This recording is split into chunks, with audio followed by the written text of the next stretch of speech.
Welcome to Hard Talk. I'm Stephen Sackur. Kenya has big ambitions to be the economic and infrastructure powerhouse of East Africa. But that can't happen without political stability. And right now, there are worrying signs of factionalism and fragmentation at the top of Kenyan politics. My guest is William Ruto, two-term deputy to President Uhuru Kenyatta. Their partnership has papered over many political cracks in Kenya, but is it starting to crumble?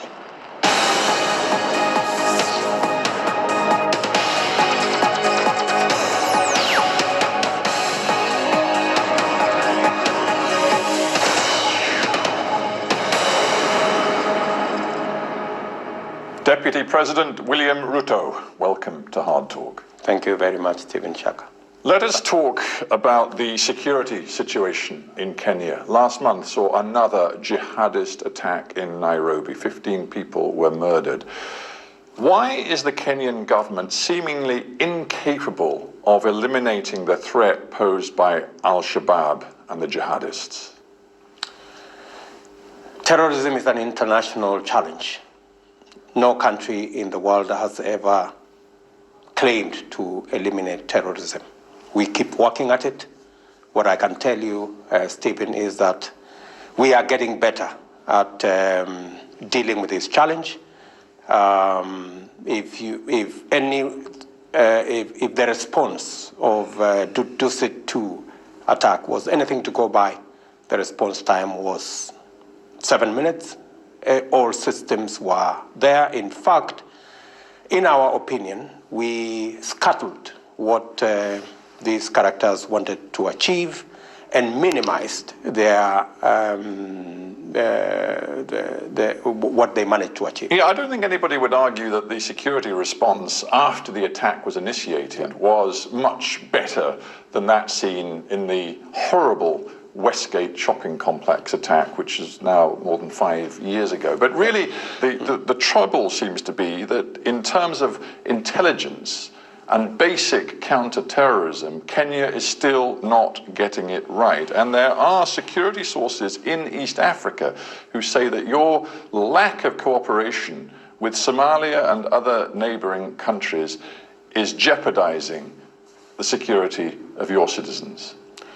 Far from what you have said. In fact, the improved security situation in our region. Remember that this attack is coming way after many months and years after what happened in Westgate.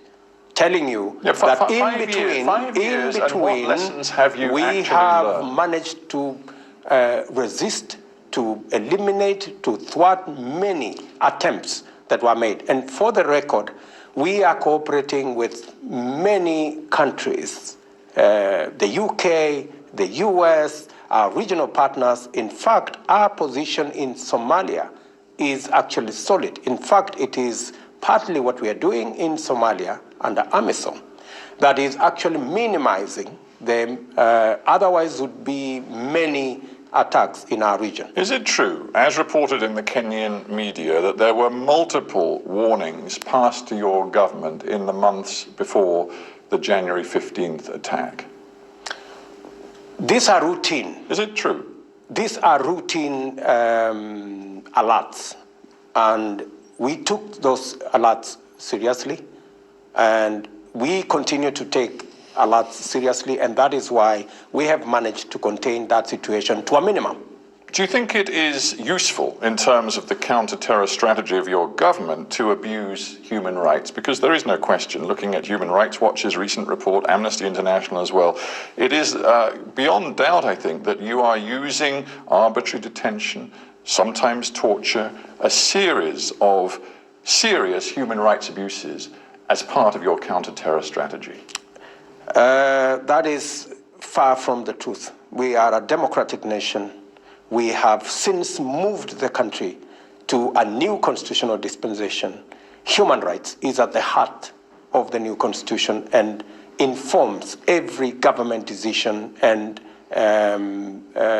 approach that we make on dealing with insecurity. Okay, well, if the government spokespeople, after the publication of the last Human Rights Watch report, said that any abuses would be looked into, and there was a catalogue of extrajudicial killings, enforced disappearances, arbitrary detention and torture. So you tell me, since the report was published some time ago, what has the Kenyan government done in terms of accountability for those in your security forces said to be carrying out these activities? The Independent Police Oversight Authority has the requisite constitutional and legal powers to take charge Who's of been held to account? any investigations that are in that direction. Who's been held to account? Those people making those claims need to step forward, provide the evidence to Independent Oversight Authority. It's not the police anymore that are investigating themselves. We have independent institutions that have constitutional power to make sure that this happens.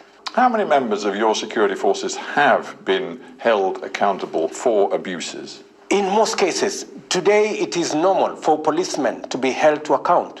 Unlike in the past, we have records that exist of police officers who have been Isn't the taken truth, to court. Mr. Deputy President, that nobody's been held to account for abuses in your counter-terror operations? Can I ask you, are there proven, if there were proven incidences of police that have been held culpable for human rights abuses and they have not been prosecuted, I would be happy to know where is the evidence? Are there incidences where police, there is evidence, there is documented information on abuse, and yet prosecution has not been done? I would be happy to know, and I can promise you we would take action. Just a final thought on the security situation. You referred to Kenya's commitment to the UN presence in Somalia, and of course Kenya launched its own massive military operation inside Somalia in 2011. So for many years, Kenya has been committed to trying to deliver security in Somalia. It has to be said, for all of those years, all the resources and commitment, it's not working. So what is your long-term strategy for Somalia? We have taken the position that this is not a Kenyan decision to make. This is a Kenyan and international decision. We are responsible partners under AMISOM. We will work with other countries, the initiative under the UN, to make sure that we secure Somalia. We have a vested interest as Kenya because these are our neighbors. So and if I may just shorthand it, you're telling me that your military commitment in Somalia is open-ended. Indefinite. It is indefinite until we are certain that Somalia is safe. Up until Somalia is safe, it would be reckless for us to walk away from a threat that threatens our country. Okay, so we've dealt with one aspect of Kenya's current situation. And of course, Kenya and your government committed to an agenda which you call the Big Four agenda of establishing in your country universal healthcare, affordable housing, food security, and real growth in manufacturing. That's what President Kenyatta has committed your administration to. So, of course, you need security stability. You also need political stability. If we look at the political situation inside the government today, it is riven by factionalism, by jockeying for position, and you in particular are seen as somebody who has, in a sense, lost that solid partnership with President Kenyatta, and that is now seen as a source of tension. Let me tell you for the record, the understanding between me and President Kenyatta is rock solid. We know where we were, we know where we are, and we know where we're going. Our assembling of the Big Four was informed by the success that became of our program and country over the last 5 years. We have a solid track record to rely on. As SGR that we built 600 kilometers, electricity connections ranging to 6.9 million. We have a whole universal healthcare program we've rolled out. So Mr. Deputy President, without a doubt. You have grand ambitions and you have big targets. The problem is there is a cancer eating away at your government, and you know full well what it is. It is corruption. The Auditor General of Kenya said in the middle of last year that high-level corruption across all levels of government in your country threatens the integrity and basic functioning of the state. The government, as it is constituted today, is singularly focused on the Big Four. We have made that clear. But you can't deliver on your focus if you have this cancer of corruption eating away at the state. We have taken corruption head-on as a government. In fact, there is no government after independence that has taken corruption seriously as the Jubilee administration. I don't know how you could say that, Mr. Deputy President. How can you say that when your own Ethics and Anti-Corruption Commission released a national survey recently which found, and I quote, the figure for those who pay bribes and for receipt of government services has risen to 62%. 62%. Let me tell you, Sackur, if there is an administration that has taken the fight up against corruption to a level that has been unimaginable, it is this administration. But with respect to that's just words. Look at actions. Look at the fact that even the most signature infrastructure project, like, for example, the China-funded railway between Nairobi and Mombasa, it's being undermined by senior government officials who are on the take, who have been convicted in the last year of taking systematic bribes. For your information, in fact, you have given an example of how successful our anti-corruption mechanisms are bearing fruit. Any person involved in corruption know today in Kenya that they will not escape our dragnet. On the 22nd of August, the Ipsos polling organization asked Kenyans which politicians in your country they believe to be corrupt. People were asked, and this is the question, of all the current and past but alive political leaders you can think of, which one do you think is the most corrupt? Guess who came out on top? Your guess is as good as mine. You. 33% chose you. Absolutely. William Ruto. Yes. Why do you think you are seen by so many Kenyans as being the epitome of a corrupt politician? If you look at that list, they put William Ruto, they put a former president, they put the current president, they put the current prime minister, the former prime minister. Largely, all the political leaders that exist today in Kenya were in that list, in that order. And what does that tell us about the political culture? That tells you that the whole corruption narrative has been politicized. That is what it boils down. That's not what it tells me. It tells me that your citizens have absolutely no faith in all of the words that you and others give to me about your pledge to clean up the country, to deliver on anti-corruption. They don't believe a word of it. We have the fight against corruption on the eyeball. And I want to tell you that the country today believes strongly that this government, this administration, is serious about the fight against corruption. Tell me about the Western Hotel. There are results that are clearly bearing fruit. The number of prosecutions, the number of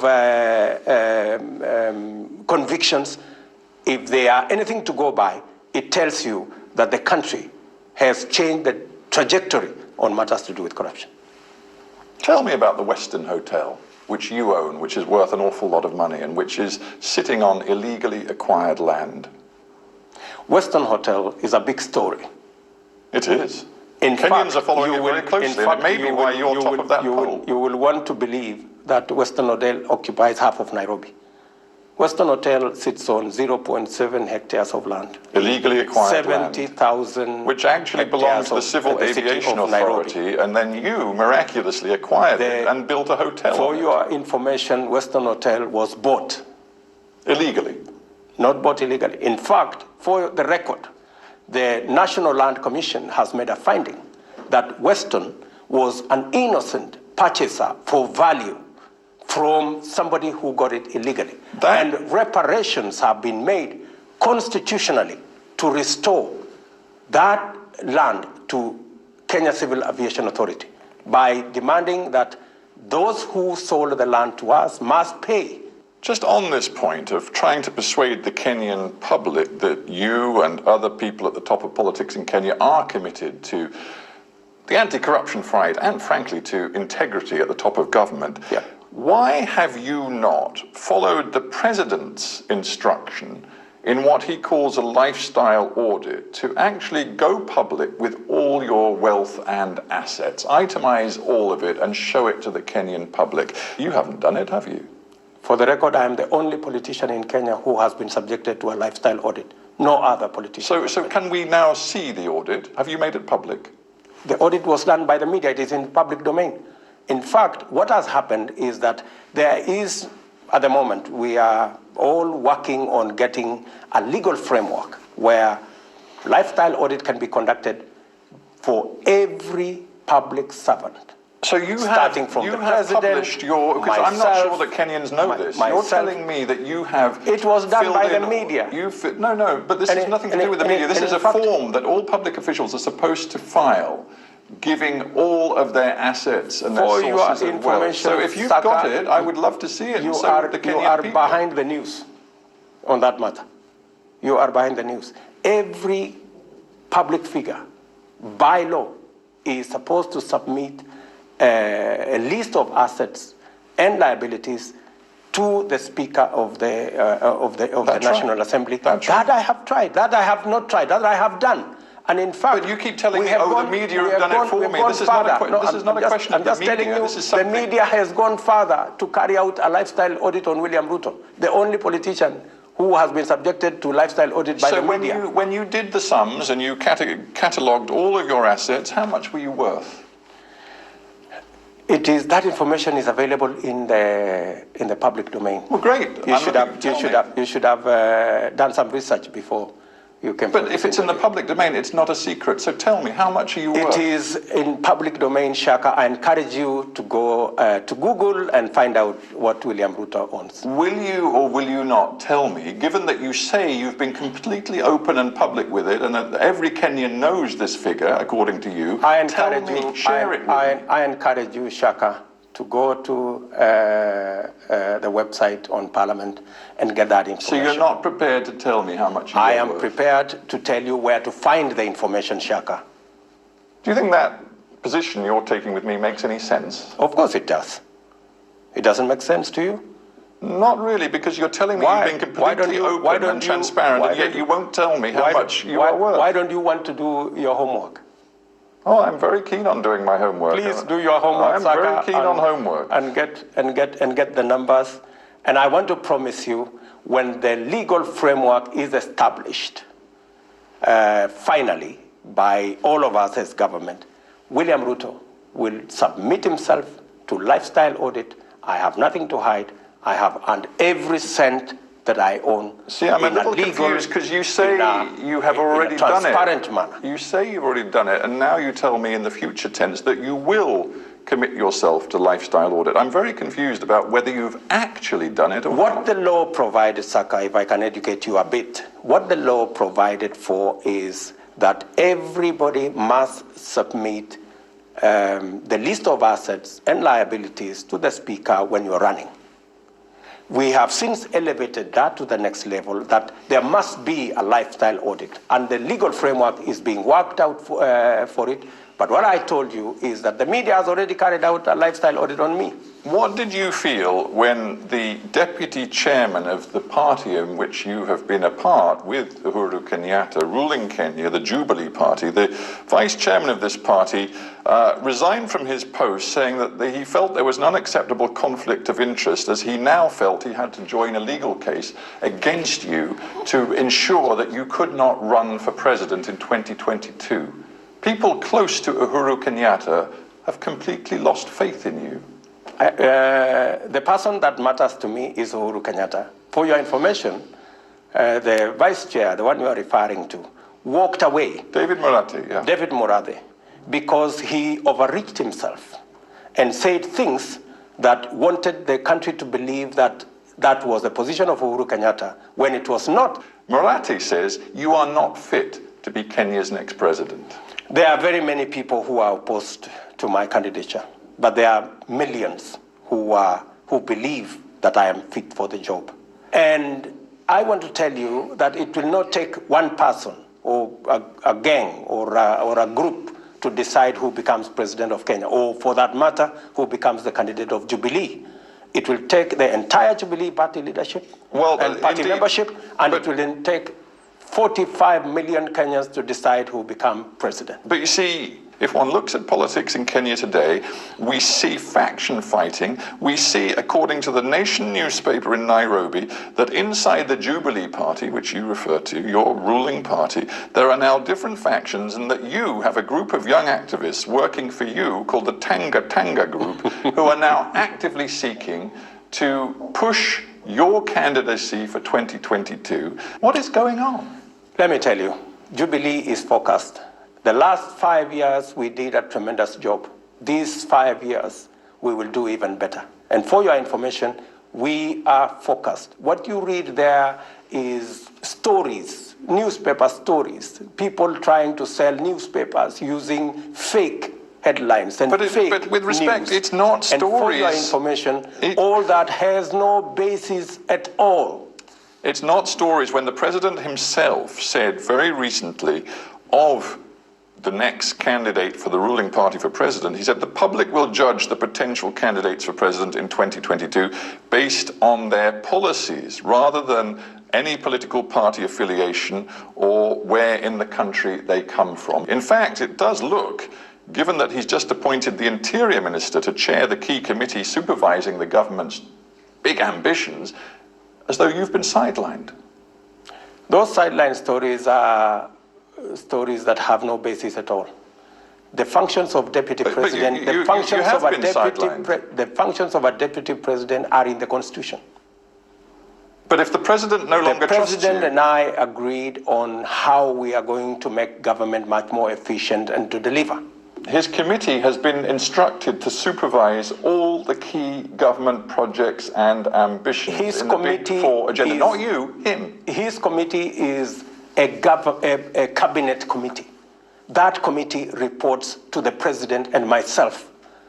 How on earth can you talk about sidelining if the same committee ultimately reports to the president and myself? We remember the political violence, the ethnic and tribal violence that came in 2007 and 2008, when frankly Kenya was close to tearing itself apart because there were leaders who were representing their factions and their tribe rather than the national interest. With all of this factionalism and jockeying for position that I have just discussed with you, isn't there a danger that Kenya will fall back into that very dangerous situation? For your information, Jubilee Party is made on this firm and strong foundation that we will never go to personality cults, ethnic politics, and tribal groupings. And that is why the Jubilee Party, for your information, it is not for me or indeed any other person to decide who becomes the candidate for Jubilee in 2022. It will be the party, under the chairmanship of Uhuru Kenyatta as the party leader, that we will agree on who to front for the leadership of Kenya. For your information, we are encouraging our competitors who continue to be in factional parties to assemble themselves into a national political party that can take on Jubilee, which is a national political party.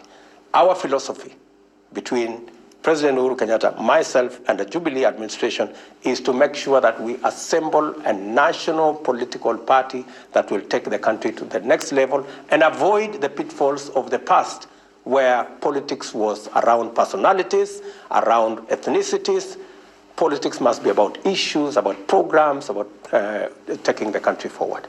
William Ruto, we have to end there, but thank you very much for being on Hard Talk. Thank you very much, Sackur.